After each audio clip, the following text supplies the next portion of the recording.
Es ist das Gesamtkunstwerk, das mich am meisten fasziniert. Auf der einen Seite die enorme Kraft und auf der anderen Seite das gutmütige Fahrverhalten.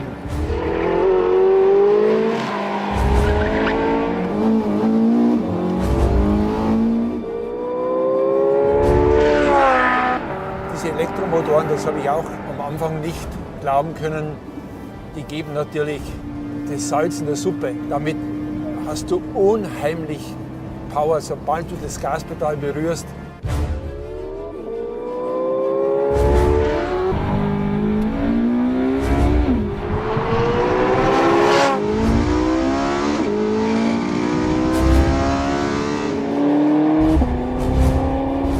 Es ist ganz besonders an diesem Auto, dass jeder vernünftig denkende Mensch mit diesem Auto in der Lage ist, 900 PS zu benutzen.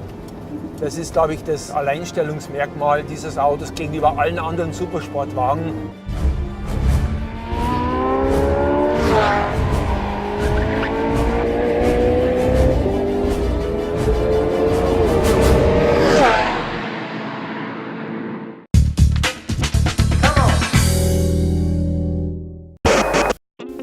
Tu opinión nos interesa. Si tienes algo que decirnos, envíanos un mail. Esperamos tus sugerencias.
Tschüss.